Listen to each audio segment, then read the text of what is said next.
many of you, when you're going through something tough, ever heard somebody say, God never gives you more than you can handle?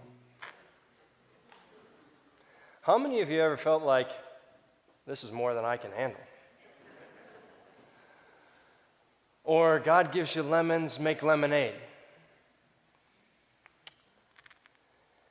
We hear these kind of pithy sayings that are intended with the best of intentions, that are intended to comfort, intended to walk alongside, intended to be friendship, and they're meant to be supportive, but life is messy.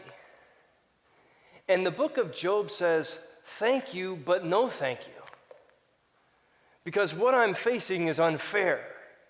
And I haven't done anything to deserve this. So don't try to explain to me with some theological mechanizations about how somehow this is all part of God's plan. Because if it is, it's wrong.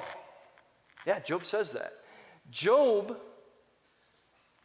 beef isn't with life, it's with God. One of my favorite psalms is Psalm 139. Oh God, you have searched me and known me. You know when I lie down, you know when I get up in the morning. You perceive my thoughts from far away. Even before a word is on my tongue, you know it completely. What comforting and beautiful words. Your thoughts about me are more than the sands on the seashore. It is hard for me to fathom how intimately and beautifully you know me. And then it takes a little bit of a turn and says, where could I flee? Where could I hide from your presence? Because sometimes there's things I don't want you to know so intimately and completely, God. And it says, if I went to the highest heights of the heavens, you would be there. If I made my bed in the depths of the world of the dead, you would be there. If I took wings and I could fly to the farthest reaches of the sea, even there your hand would find me, your right hand would hold me fast. And if I said to the darkness, hide me, even darkness would be as light to you. Those words sound familiar to some of you? They're comforting. This idea of an all-knowing, all-present God who knows us from head to toe completely. And then I want you to hear what Job says. After he's lost his camels and his sheep and his donkeys, everything that he depends upon to live is gone. A tragedy, the house collapses, and all of his kids, not one of his kids, not two of his kids, all 10 of them are killed. He develops these sores and boils on his skin. He's scratching them on an ash heap. He can get no comfort. His physical body is hurting. And he says, why is all this happening to me? This is not fair. And listen to these words, the contrarian to Psalm 139. I go forward and I can't find you, God. I go backward and I can't find you. To my left, and he being God, is hiding from me. If only somebody could tell me where to find God, and I could go to God's courts and lay out my case, and I'll be the plaintiff, and God can be the defendant and tell me, why is this happening in my life? Because it's not fair. It doesn't make any sense. And I want God to tell me why. Maybe some of you have been in that place where life has thrown you a curveball, when you just can't understand why is this happening in the world? Either in the wider world, you're thinking everything's gone to heck in a handbasket, or it's your own personal life.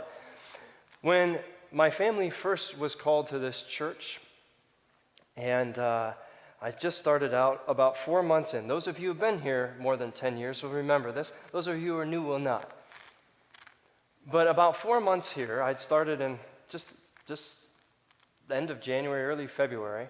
And in May, my oldest daughter got really sick with a virus. And we had no idea what it was. She was 3. She's about this tall. Now she's as tall as I am.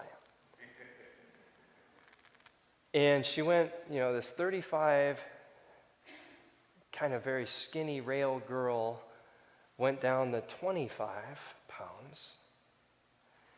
And we were going from hospital to hospital, test after test. They're drawing blood every couple hours, sleepless nights. Weeks turned into months, and I saying to God, what's going on here?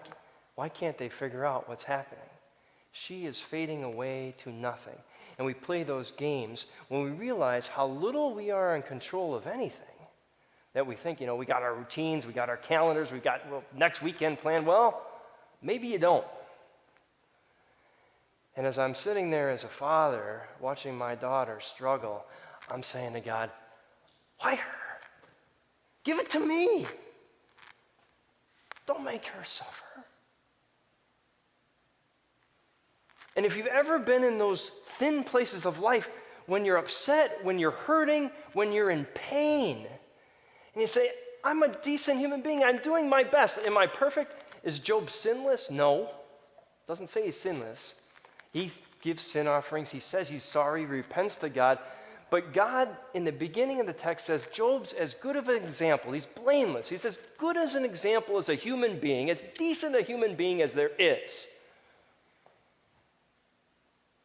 And remember, this is a wisdom story. Job, probably not a historical figure. His name means hated. How would you like to be named that? And the land of Uz, where he's from, is not found on any ancient maps anywhere. It's not in Israel. It's not a real place. But the writer of the story wants you to identify with this man. You as a human being have probably been here, have probably asked some of these questions. Why does sometimes I feel the presence of God so strongly, like an autumn wind? I can feel it on my face. I can see the fall leaves starting to turn, and I see them swirling about, and I can see it. I know there's wind even though I can't hold it. Even though it's invisible to me, I can see and feel its effects. Sometimes I feel and see or feel the presence of God. But there are moments in life, like Job says, where I can't find God, where I'm praying to God and I'm struggling and I don't feel like God is answering me back. And that's where today's text starts and ends. Job on an ash heap saying, God, I know you're good, and if I could just come and tell you what's going on in my life, you'd vindicate me. Because I know you're a good God. He doesn't lose his faith. In fact, I'd argue it's all he's got left. But the beautiful thing about this text is, from the ancient writer, is that part of the journey, we always say no matter who you are or where you are on life's journey, well, part of the journey is sometimes painful, sometimes struggle, is it not? And Job owns it and says, yes, that is part of being human.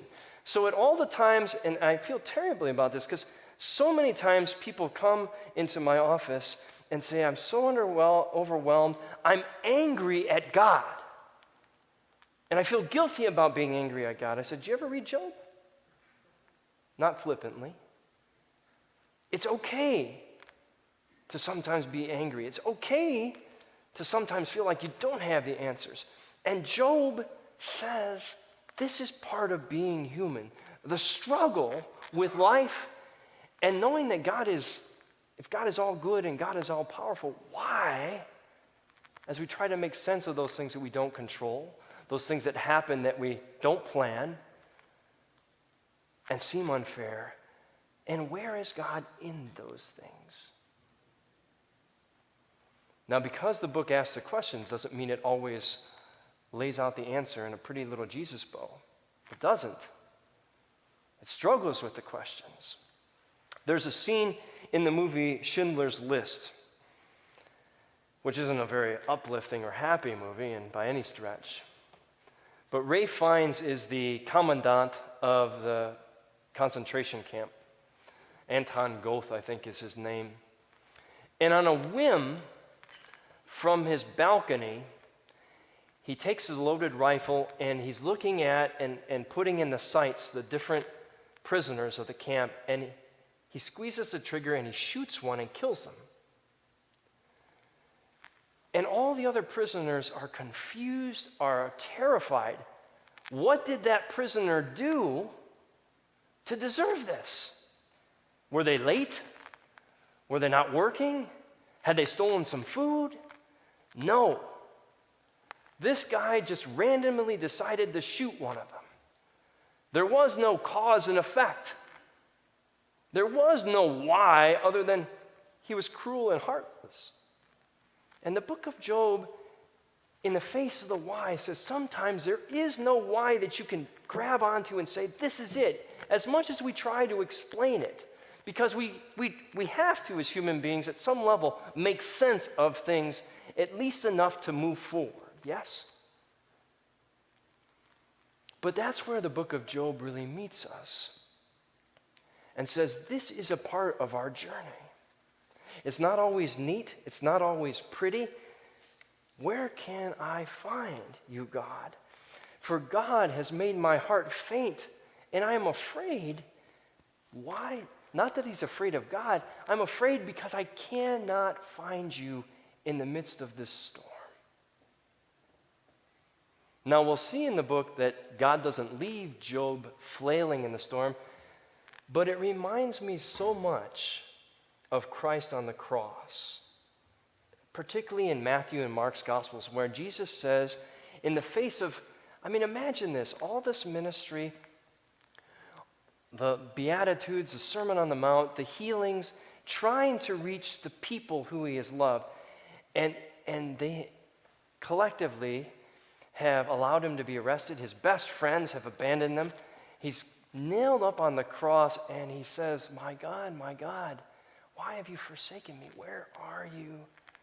Because in the face of such ugliness and hatred and darkness, I don't understand. How can this be?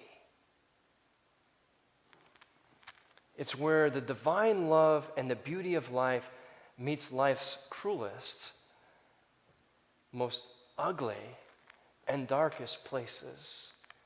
And as human beings, how we struggle to make our way through them. And so Job really is asking, God, do you see me? Do you hear me? Do you care? He's upset, he's angry, and the text says he's human. Now, Job's friends will do their best to explain it away, and they'll say, as we'll see next week a little bit, you must have done something, Job. You've got to have done something. There has to be something you did or your wife did or your kids did to cause this, to cause God to say, today I'm going to get Job back. And that theology is alive and well today. I must have done something to deserve this. And I want you to hear this. Job says, no, you guys are wrong. I didn't do anything to deserve this. And I want you to hear this. God, at the end of the book, says, you know what? Job didn't do anything to deserve this. And to his friends who try to explain it away with fancy theology, he says, how dare you guys try to make light of this? Job has been genuine in his journey. You guys haven't been real with him. Wow. What a contrast to the idea of Deuteronomy where it says, if we just follow all the commandments, if I just say the right prayers and do everything according to the book, I will be blessed forever. But if I mess up, God will curse me. Job challenges that theology. He says life doesn't always work in neat little boxes. There's not always an answer to the why. Where does Job find his strength?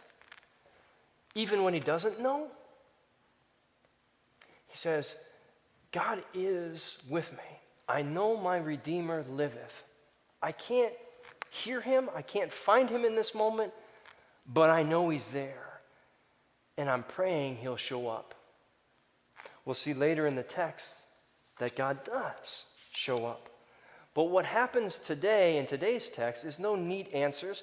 It doesn't end in a hopeful note.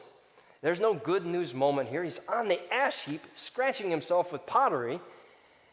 And what he's asking for is, God, can we talk? Can you hear my pain? Is it all right if I dump all this on you? I'm ticked off. This isn't right. This world doesn't seem right or fair. I feel like I'm down on the ground and it's kicking me while I'm down. Will you allow me an audience so that we can talk this through? And again, I'd say that the beauty of the book is, in all those places where we've been made to feel that doubts or questions are wrong, are verboten, are outside the bounds of good, faithful people, that we just keep on this facade that everything's good. How are you? I'm good. I'm great. No, I'm not. My dog, I just had to put down my dog.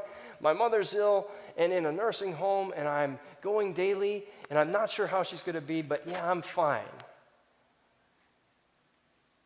And Job says, no, you're not.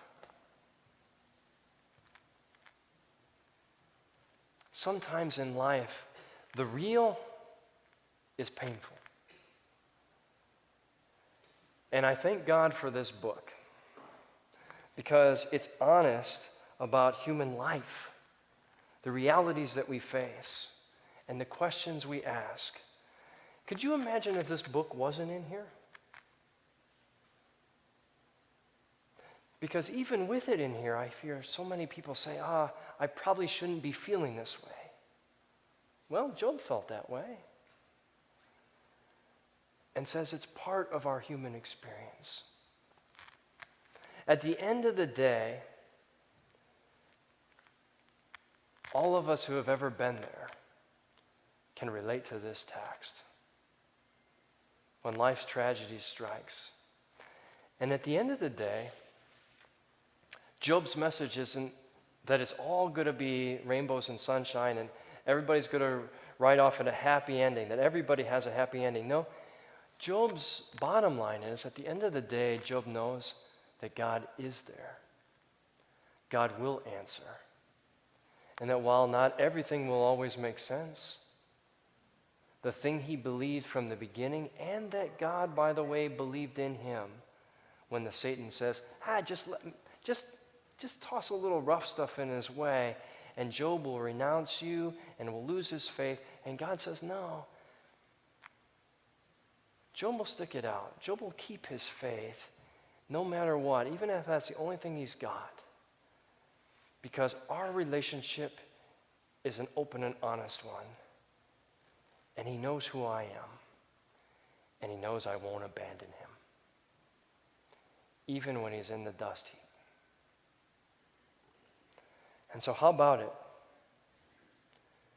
Have you had a few days, maybe you've had a few years, where you've had a Job-like experience, where you haven't been able to pray, when you've struggled? Well, welcome to the book of Job, where life isn't all puppies and sunshine, but life is life. I'd like to end on a really uplifting story, an uplifting note, but you're going to have to wait till next week. Because this book refuses to wrap things up neatly. It meets us in the struggle. And it says sometimes that's just how life is. I will say this. It reminds me of how strong and how important being a church is. Because in the struggle, and when my own family went through that, I felt so much strength and support, not from me, but from all of you, when I had no strength. It was you and it was God that got Robin and I and the girls through that time. And sometimes we just need each other when we don't know how to put one foot ahead of the other without a little help. As we wrestle, not just this week, but the next couple weeks through this book of Job and through life's storms, may you seek God even when you're not happy with God.